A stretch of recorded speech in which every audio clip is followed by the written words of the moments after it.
Hello, and welcome back. We are going to do another Big Marcus adventure, and here it is. The blinding Mojave sun hits your eyes as you step out of the Vault Tech security bunker. The heat waves dance off Highway 95, but you barely feel it. You are currently vibrating at a molecular level from that Nuka quantum sugar rush. Barnaby floats cheerfully at your side, his buzzsaw spinning a lazy, polite circle. Dr. Stanton is squinting at the road ahead, nervously clutching his grease monkey jumpsuit and looking up at you like you're a walking thunderstorm. The road north towards Repcon test site lies open, but the wasteland is never empty. I head north, sun beating down on my skin, with my pet boy playing happy tunes. The cheerful tinny brass of "I Don't Want to Set the World on Fire" bops out of your pet boy speaker. It perfectly matches the frantic rhythm of your Nuka-fueled heartburn. You march north up the caked asphalt of Highway 95, your centaur necklace bouncing against your chest. Dr. Stanton jogs to keep up with your massive strides. He is sweating profusely under the midday sun. Barnaby floats effortlessly beside you, his metallic chassis gleaming. "Ah, a classic melody, Master Marcus," the Mr. Handy remarks cheerfully over the music. "A splendid soundtrack for a brisk stroll." After a mile of aggressive power walking, the highway dips into a shallow canyon.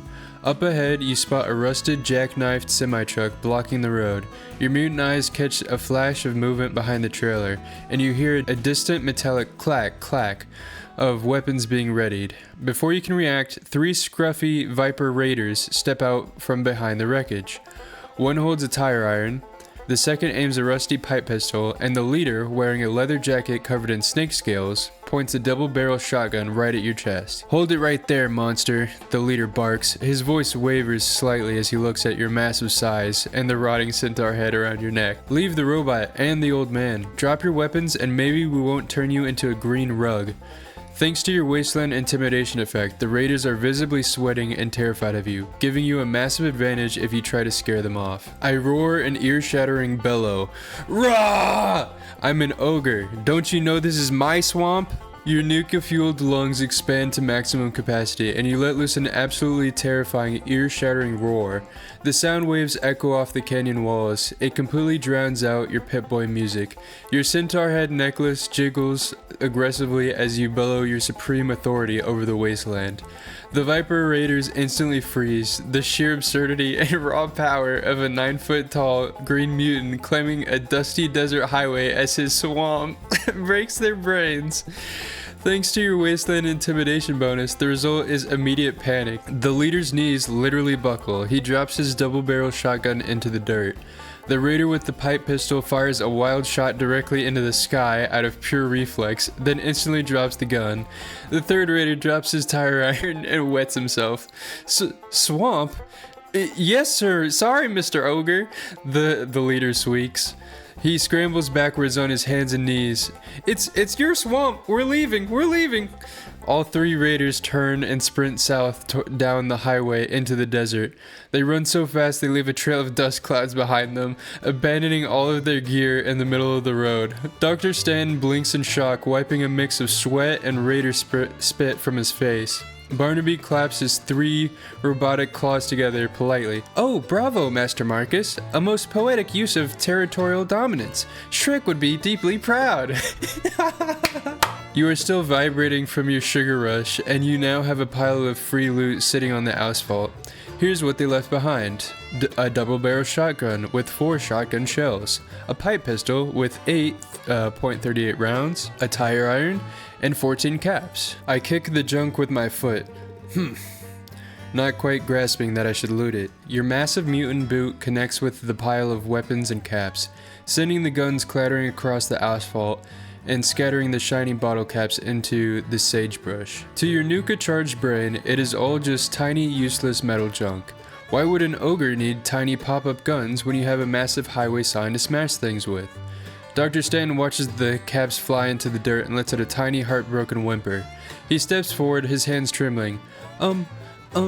Mr. Marcus, sir, if you don't want those pieces of garbage, do you mind if I..." He looks at you, loops of the centaur head necklace, and quickly shuts his mouth, deciding it is safer not to question the giant.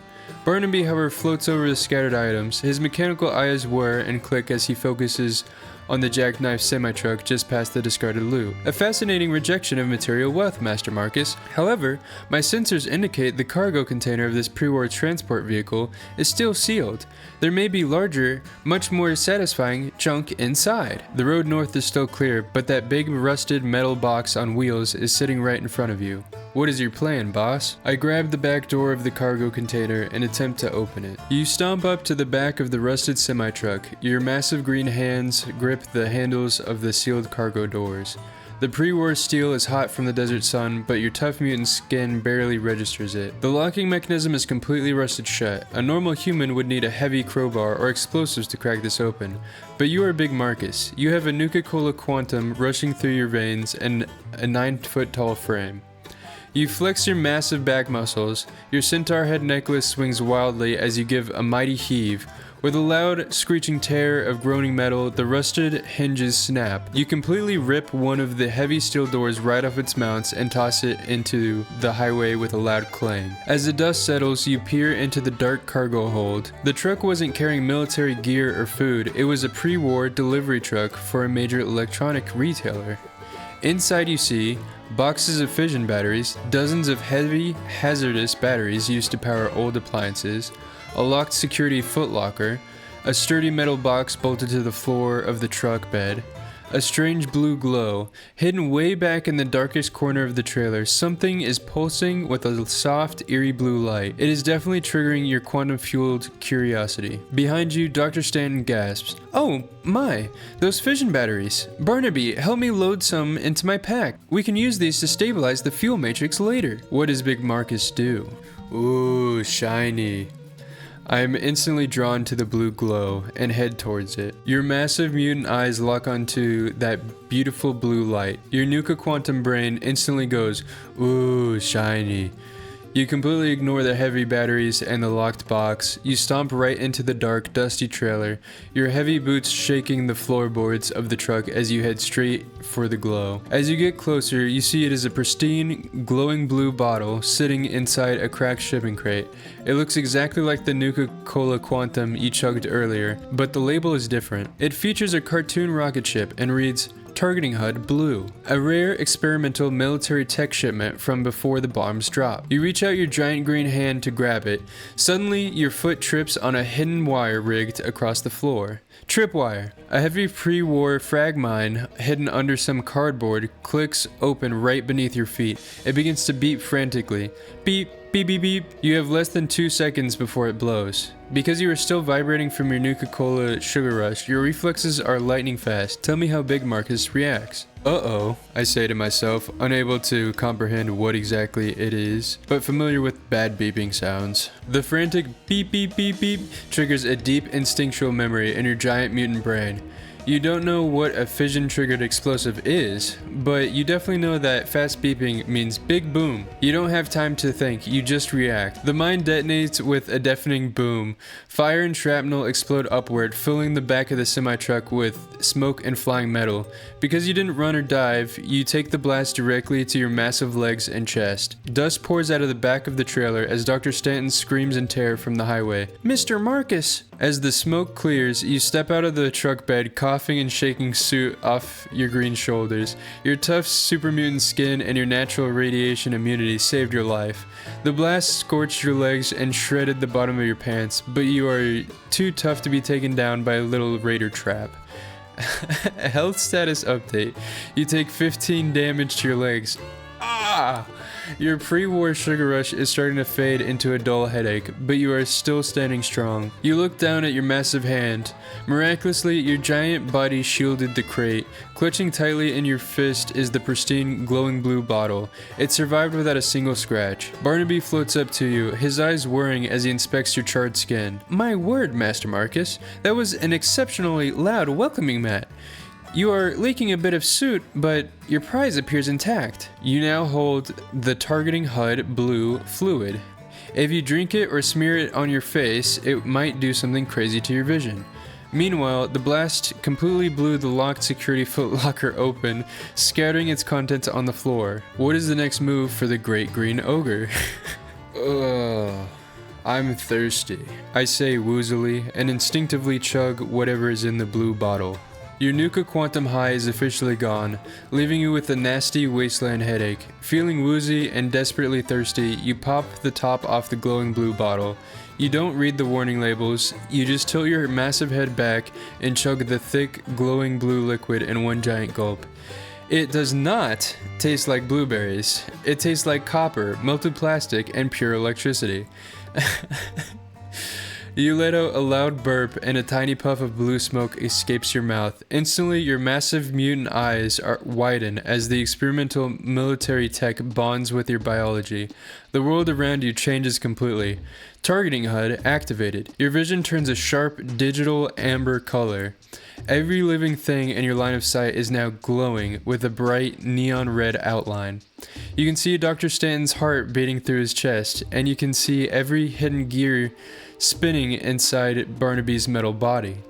You can even see tiny rad roaches crawling inside the canyon walls. You just gained a permanent +1 to perception, and you can now see enemies hiding through smoke, darkness, and light cover. What? What? Oh my gosh. Oh dear, Dr. Stan says, backing away as your eyes literally glow blue. His pupils are the size of dinner plates. Barnaby, stand behind me. Nonsense, Doctor, Barnaby chirps. Master Marcus looks absolutely radiant. Literally, my Geiger counter is doing a lovely little jig. You are feeling much better. Your headache is gone and you have wall hacks for eyes now. The broken security footlocker is still smoking on the floor of the truck, filled with items exposed by the blast. What do you do now, Big Marcus? I bend down to see what contents the footlocker held. You bend your massive knees and peer into the smoking wreckage of the footlocker. Your new neon red vision makes every piece of metal inside glow with crisp, sharp outlines. The raiders who rigged this truck clearly used the box to store their most valuable stash. Inside the scorched metal container, you find 3 stim packs, shiny syringes with little needles. Your mutant brain might not know how medicine works, but they look like fun little darts. A heavy leather belt. Covered in metal studs, it looks just big enough to fit around your massive mutant bicep. 45.38 ammo rounds, a big heavy handful of shiny brass bullets that look identical to the ones in your pocket, 1 frag grenade, a heavy metal ball that looks exactly like the one that just bit your legs, except this one has a little metal pin holding it together. Dr. Stanton peeks over your massive shoulder, his eyes wide. My goodness, those are pre-war military grade stim packs. If you use those on your scorched legs, the cellular regeneration will patch you up in seconds, Mr. Marcus. Your inventory is about to get a lot heavier. What does Big Marcus want to do? Show me, I say to Dr. Stanton. You hold out one of the shiny stim packs in your massive green hand, looking down at Dr. Stanton with your glowing blue eyes. The elderly scientist flinches slightly, but realizes you are asking for help. He swallows his fear, steps into the smoky trailer, and gently takes the syringe from your giant fingers. Right then, hold still, Mr. Marcus. This might sting a bit, but it will fix those laser burns and mind scorches right up, he murmurs. Stanton finds a patch of tough mutant skin near the blast burns on your leg and drives the needle home. Slamming the plunger down, the military-grade medicine floods your system. Instantly you feel a cool tingling sensation wash over your legs. The charred skin begins to knit back together at a frantic pace, completely erasing the pain. Health status update. You are healed for 15 health. You are back to full health. There! Fascinating cellular acceleration, Stanton breathes, wiping his brow. You mutants really are built like tanks. Barnaby hovers near the exit of the semi-truck, his buzzsaw spinning. Splendid work, Doctor. Now, Master Marcus, while you were enjoying your medical treatment, my newly calibrated sensors and your lovely glowing eyes might want to look up at the canyon ridge. We have company. Thanks to your new targeting HUD vision, you look up through the rusted roof of the semi-truck. Up on the rocky ridges overlooking the highway, you see 2 bright neon red outlines hiding behind the boulders. They are holding hunting rifles and aiming right down at the truck. It looks like the 3 raiders you scared off went and called their bigger, meaner friends. You are fully healed. Your eyes highlight the hidden snipers, and you still have that grenade and ammo sitting in the locker. How does Big Marcus want to handle these bushwhackers? I grab the grenade and ask Dr. Stan, how use? You scoop up the heavy metal frag grenade in your giant hand, holding it out to Dr. Stan like a strange, bumpy metal egg. The elderly scientist pales, staring at the explosive in your palm. Oh dear God, please, don't squeeze that. Right, okay. He steps back, mimicking the motion with his own hands. Listen to me carefully, Mr. Marcus. You see that little metal hoop? That is the pin. You pull the pin out with your fingers, you throw the metal ball as hard as you can at those snipers on the ridge, and then you duck. Barnaby's laser emitter whirs into position. A delightfully straightforward tutorial, Doctor. Master Marcus, those ruffians on the ridge are lining up their shots. I suggest a prompt delivery. Up on the rocky cliffs, your glowing amber targeting HUD vision shows the two neon red raider outlines shifting. They realize they've been spotted, and they are about to pull their triggers. You have a live grenade, a nervous teacher, and two targets highlighted perfectly in red. How do you want to play this? I try to pull the pin, but my fingers are too big. I smash the grenade against the wall of the container in an effort to get the pin out, and immediately throw the grenade up to the raiders. Your massive, thick green fingers fumble clumsily with the tiny metal loop. It is like a human trying to pick up a single grain of rice. Frustrated by your own size and the ticking clock, your nuka-fueled temper flares. Urgh! You grunt. Instead of pulling the pin, you slam the heavy metal grenade against the steel wall of the cargo container like a hammer. Crack! The sheer force of your superman strength completely shears the metal pin right off the grenade and flattens the safety lever. The internal fuse sparks to life. It starts hissing instantly. No, not like that! Dr. Stanton screams, diving flat onto the truck floor with his arms over his head. Before the ball can blow off in your hands, you whip your bicep forward. Your arm is a green blur. You launch the cooking grenade out of the ruptured roof of the semi-truck, aiming straight for the neon red outlines on the ridge. The grenade flies through the air like a rocket. It lands directly between the two snipers, just as they are about to pull their triggers. They don't even have time to scream before the canyon echoes with a thunderous boom. A shower of rocks, dirt, and scruffy raider gear rains down onto the highway. Your targeting HUD flashes as two neon red outlines violently fly apart and completely vanish from your vision. You just scored a double kill with a homemade impact grenade. Good heavens, Barnaby exclaims, clearing the smoke with his thruster flame. A highly unorthodox arming sequence, Master Marcus, but undeniably effective. The ruffians have been thoroughly disassembled. Dr. Stanton slowly lifts his head from the floorboards, shaking and covered in soot. Is it over? Are we alive? The canyon is completely silent again, save for the happy, tinny tunes still playing from your Pip-Boy. The path north is totally clear. What would you like to do next, Big Marcus? I grab whatever loot is left and hand it to Dr. Stanton to carry. You scoop up the remaining items from the smoking footlocker in one giant sweep of your green hand. You turn around and shove the pile right into Dr. Stanton's chest, nearly knocking the wind out of the poor old man. Carry. You grunt. Oh, oof, yes, right, of course, Mr. Marcus. Stanton gasps, quickly catching the items before they hit the floor. He scrambles to shove the two stim packs, the 45 rounds of 38 ammo, and the studded leather belt into his grease monkey jumpsuit pockets. He looks like a nervous squirrel packing nuts for winter, but he isn't about to argue with the giant who just smashed a grenade to activate it. Barnaby floats out of the truck first, his buzzsaw spinning happily. Splendid teamwork. The heavy logistics have been successfully delegated.